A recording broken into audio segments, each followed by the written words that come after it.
Here's a paradox that will shatter everything you think you know about self-respect. The people who scream loudest about their boundaries are usually the ones getting walked over, while those with genuine self-respect rarely need to announce it at all. Most believe self-respect means fighting toxic people or proving your worth through confrontation. But Jung's psychological research reveals something shocking. True self-respect actually makes you calmer and more grounded when challenged, not defensive or reactive. The thesis is simple. Authentic self-respect isn't about battling toxic individuals. It's about achieving psychological independence that renders their manipulation tactics completely powerless. You'll discover Jung's framework for developing unshakable inner authority.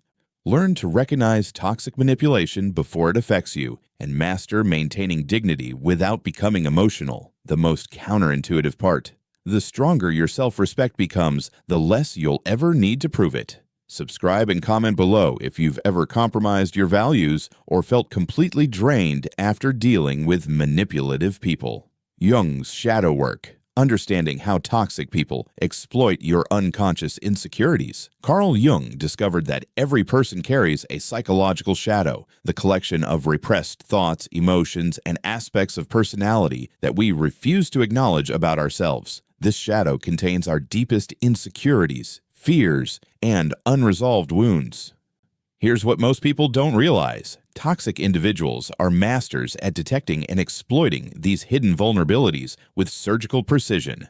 Think about the last time someone's words cut deeper than they should have. That wasn't random. They unconsciously identified something in your shadow that you haven't fully integrated or accepted about yourself. When someone calls you selfish and it triggers intense defensiveness, they've likely hit on your shadow fear of being perceived as self-centered. When they question your competence and you spiral into self-doubt, they've activated your unconscious belief that you're not good enough. Jung observed that toxic people operate as shadow projectors. They unconsciously sense the parts of yourself that you're trying to hide or deny, then attack those exact areas.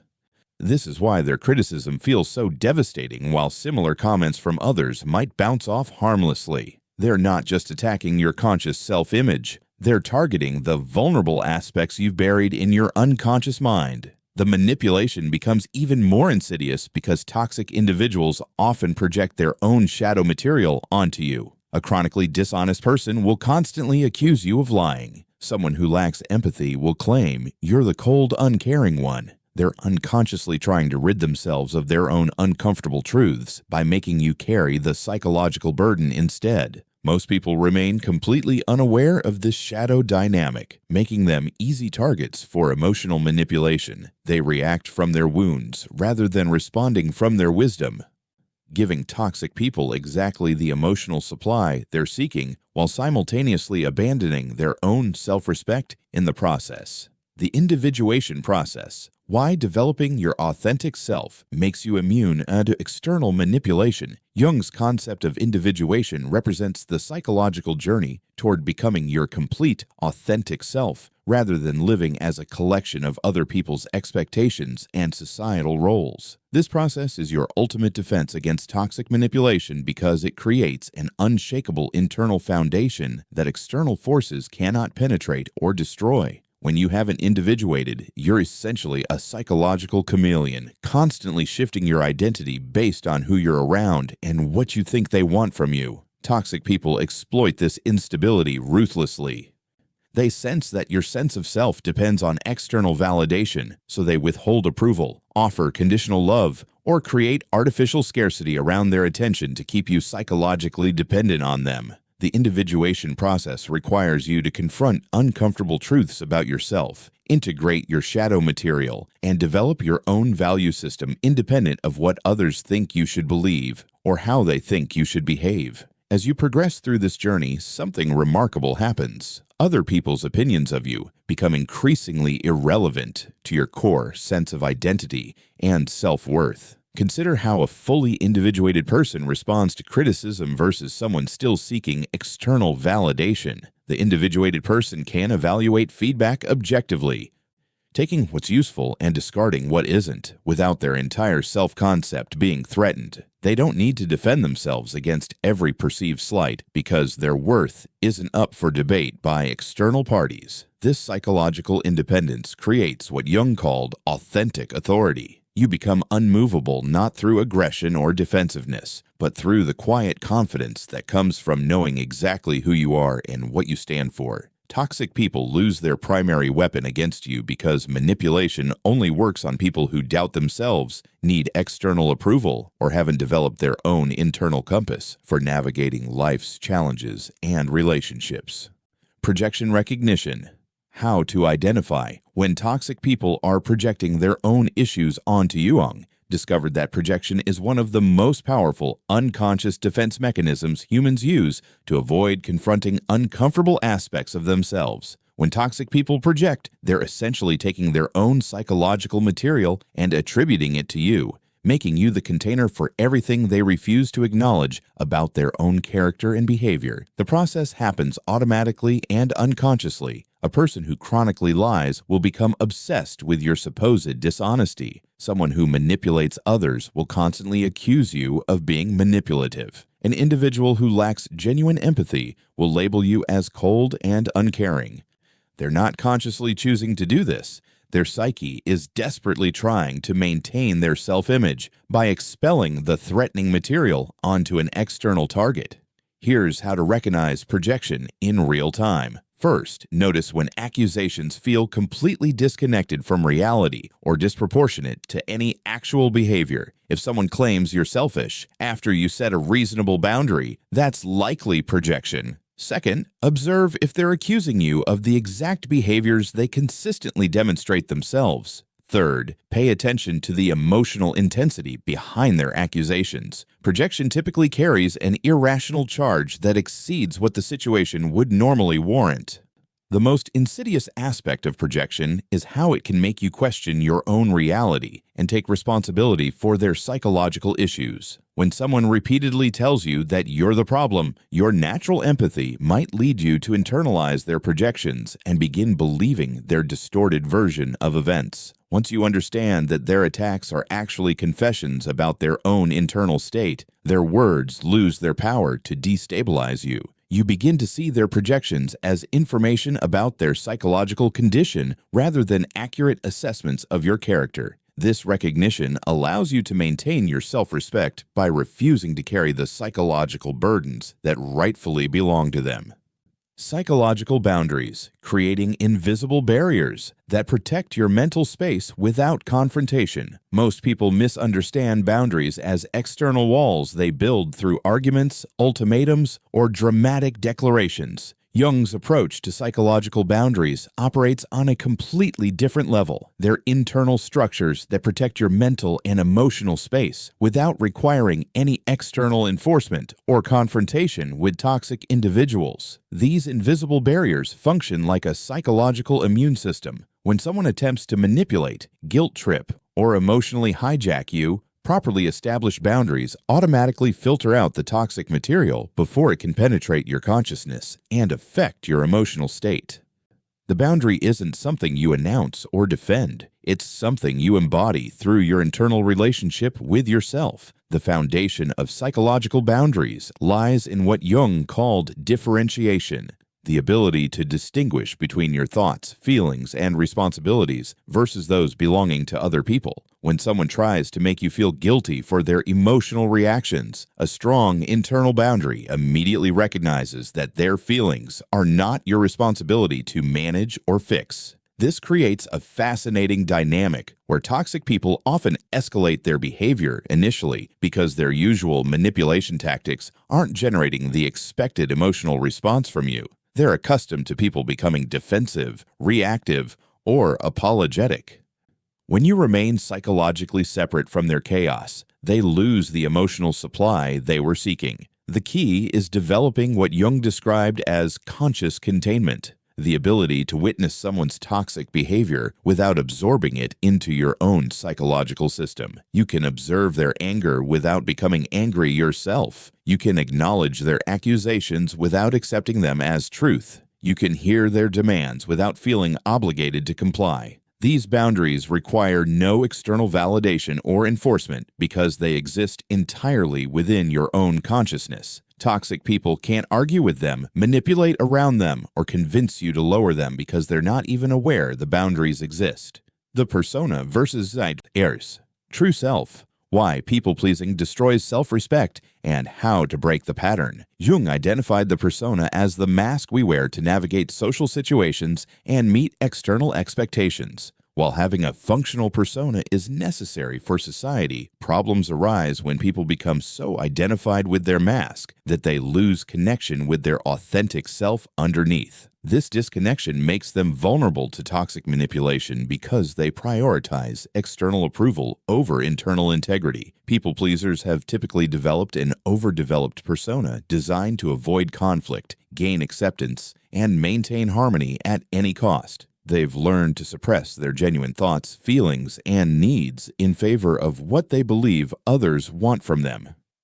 This creates a psychological split where their external behavior contradicts their internal experience, generating chronic anxiety and resentment. Toxic individuals instinctively recognize people pleasers because they emit subtle signals of self-abandonment. They seem eager to accommodate, quick to apologize for things that aren't their fault, and reluctant to express their genuine opinions or preferences. This makes them ideal targets for manipulation because toxic people know they can push boundaries without facing genuine resistance. The people-pleasing pattern destroys self-respect through a vicious cycle. Each time someone abandons their authentic response to maintain external approval, they send an unconscious message to themselves that their true thoughts and feelings don't matter. Over time, this creates a deep internal resentment and loss of personal authority. Breaking this pattern requires what Jung called persona differentiation, the conscious recognition that you are not your social mask. Your worth doesn't depend on other people's approval, and maintaining relationships that require you to abandon your authentic self is actually a form of self-betrayal. The process involves gradually expressing your genuine thoughts and preferences, even when they might disappoint others.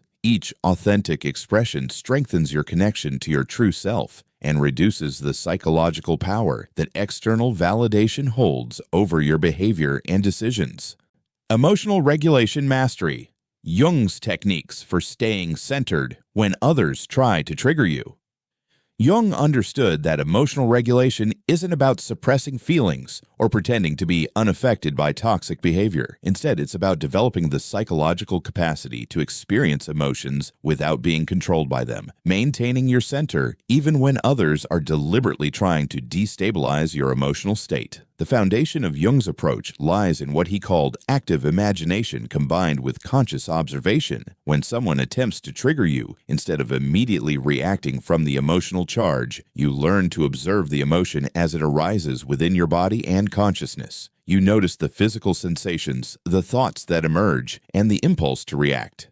But you don't automatically follow these impulses. This creates what Jung described as psychological space between stimulus and response. In that space, you have the power to choose your reaction rather than being hijacked by automatic emotional patterns. Toxic people rely on predictable emotional reactions to maintain control over interactions. When you develop this space, their manipulation tactics lose their effectiveness because you're no longer providing the emotional supply they're seeking. Jung also emphasized the importance of understanding your personal trigger patterns. Most people have specific emotional buttons that toxic individuals can press with remarkable consistency. These triggers usually connect to unresolved psychological wounds or areas where you haven't fully integrated shadow material.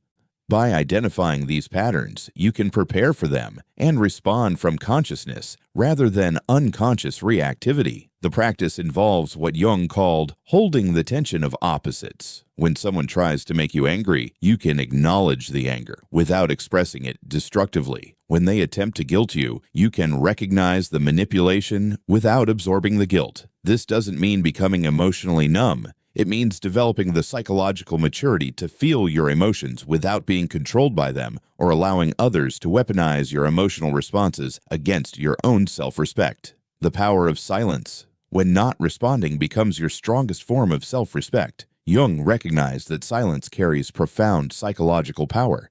particularly when dealing with individuals who thrive on emotional reactions and verbal engagement. Most people underestimate silence because they've been conditioned to believe that self-respect requires verbal defense, explanation, or counterattack. However, strategic silence often communicates strength more effectively than any words could achieve. Toxic people are essentially emotional vampires who feed on your reactions, whether positive or negative. When you argue with them, defend yourself, or try to prove your point, you're providing exactly the psychological supply they crave. Your emotional engagement validates their behavior and gives them the attention they're seeking, even when that attention is negative or conflicted. Silence breaks this dynamic completely. When someone hurls accusations, insults, or manipulative statements and receives nothing in return, they're forced to confront the emptiness of their own behavior. Your refusal to engage denies them the emotional reaction they were seeking and often reveals the hollowness of their position more effectively than any counterargument could accomplish.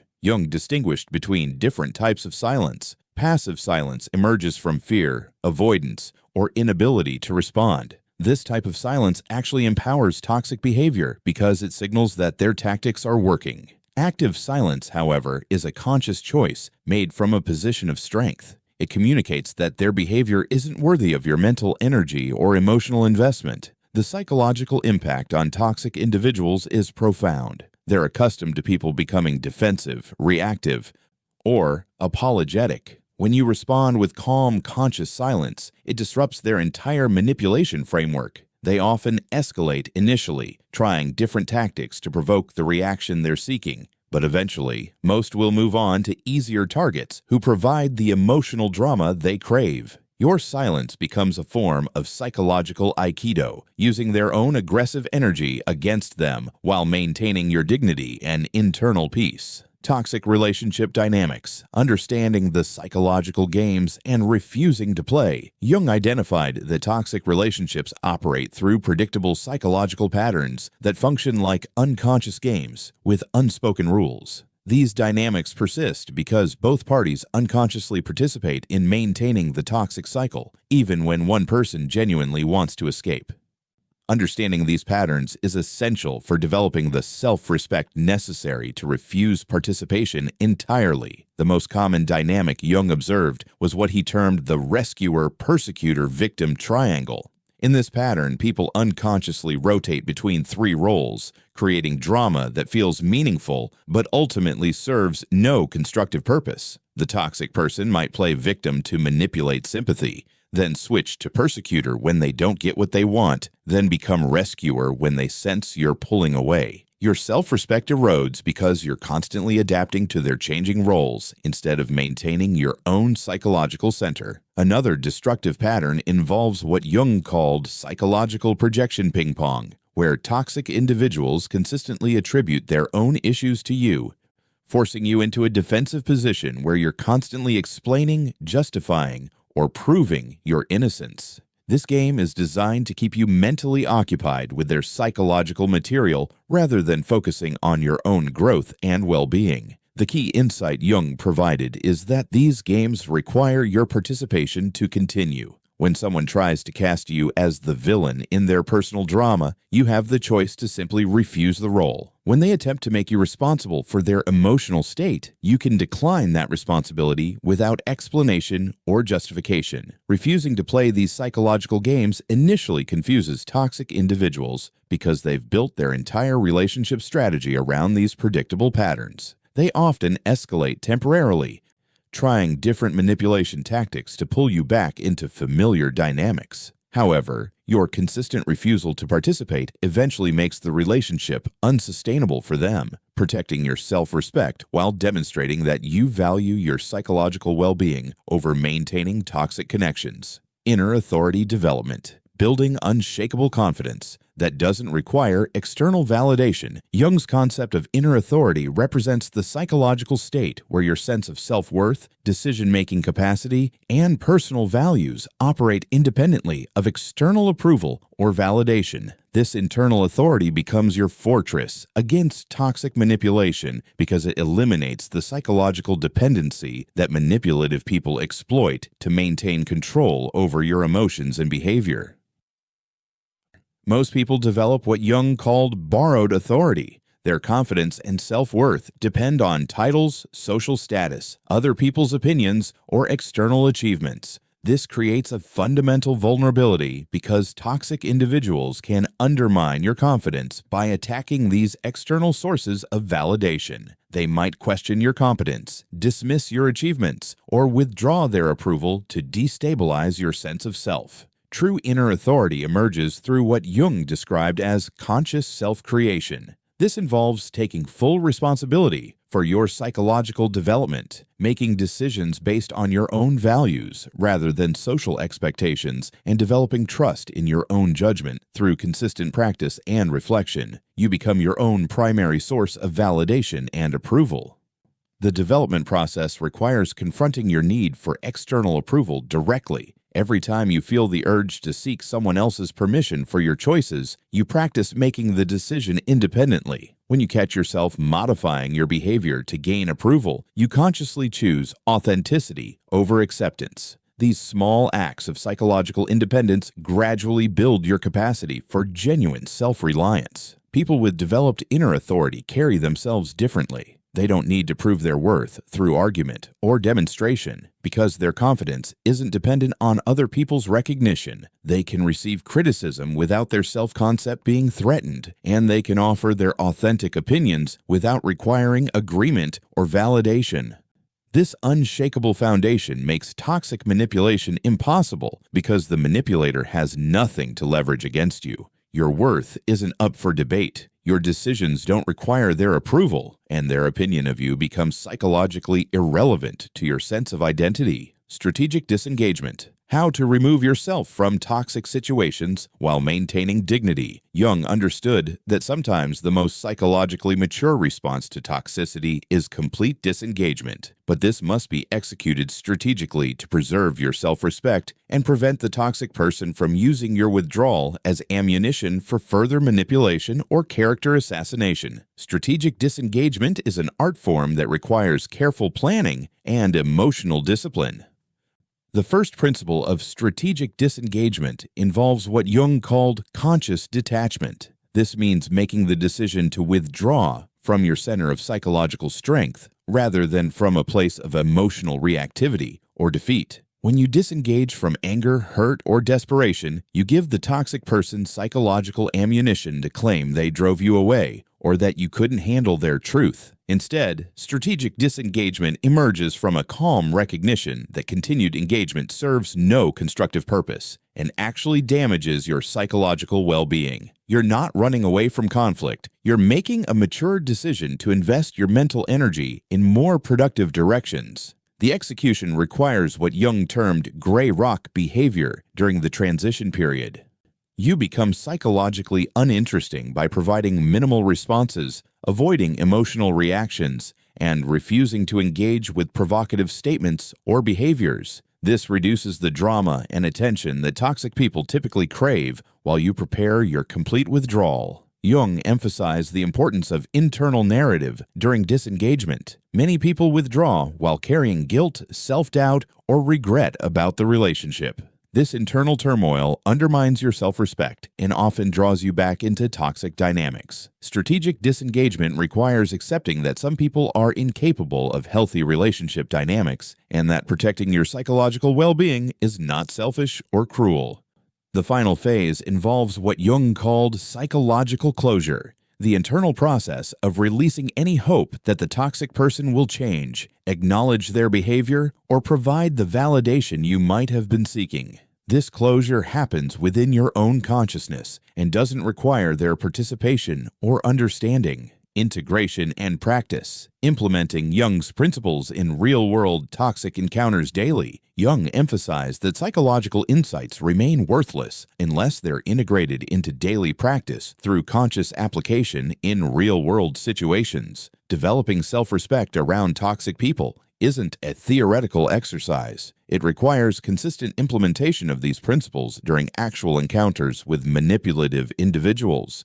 Even when your emotional state is compromised or the pressure to revert to old patterns feels overwhelming. The integration process begins with what Jung called conscious monitoring. developing the ability to observe your psychological responses in real time during toxic encounters. This means noticing when you feel the urge to defend yourself unnecessarily, when you start absorbing someone else's projected emotions, or when you begin compromising your authentic responses to maintain artificial harmony. Recognition is the first step toward change. Daily practice involves deliberately choosing different responses during low-stakes encounters before applying these principles to more challenging relationships. When a coworker makes a passive-aggressive comment, practice responding with calm acknowledgement rather than defensive explanation. When someone tries to guilt you into doing something you don't want to do, practice declining without over-justification or apologetic explanations. Jung stressed the importance of what he termed psychological rehearsal, mentally preparing for predictable toxic encounters by visualizing yourself responding from your center rather than from emotional reactivity. If you know certain people consistently try to manipulate you through specific tactics, you can prepare conscious responses that maintain your self-respect while refusing to engage with their psychological games. The most crucial aspect of integration is accepting that this development takes time and involves inevitable setbacks.